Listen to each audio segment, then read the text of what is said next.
નમસ્કાર, હું હર્ષ રાઠોડ, ન્યૂઝ ગુજરાતમાં આપનું સ્વાગત છે। સમાચારની શરૂઆત કરીશું હોળી ધૂળેટીના રંગોનો તહેવાર સામે આવી ગયો છે। અત્યારે હાલ વડોદરાની અંદર યુનિવર્સિટીની અંદર હોળી ઉજવવામાં આવી રહી છે અને જ્યારે કલરોથી કલરફુલ હોળીઓ જ્યારે ઉજવવામાં આવી છે। આપને જણાવી દઈએ કે વડોદરાની વિશ્વવિખ્યાત MS યુનિવર્સિટીની કોમર્સ ફેકલ્ટીના વિદ્યાર્થીઓએ યુનિવર્સિટી કેમ્પસ ખાતે ધૂળેટીની ભવ્ય ઉજવણી કરી, જેમાં વિદ્યાર્થીઓ એકબીજાને કલર લગાડીને નેચરલ કલર સાથે એક મેસેજ પણ આપવામાં આવ્યો।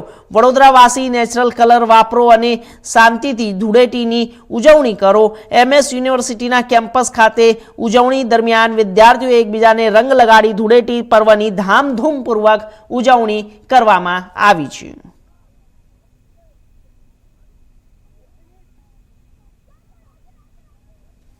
કોમર્સ ફેકલ્ટી છે મેઇન બિલ્ડિંગ પરથી અને હોળી રમી રહ્યા છે। બધાને બહુ જ મજા આવે છે કલરથી। બધા રંગબેરંગી કલરથી રમે છે। કેવો કલર વાપરો છો? ગુલાલ ઓર્ગેનિક કલર પ્યોર। આવતીકાલે ધૂળેટી છે તો લોકોને શું મેસેજ આપશો કે કલર કયા એ જ વાપરો કે છો? શાંતિથી હોળી રમે, કોઈને આમ ના ગમતે તો રંગ લગાવે નહીં અને મજા આવે, બધા એન્જોય કરે।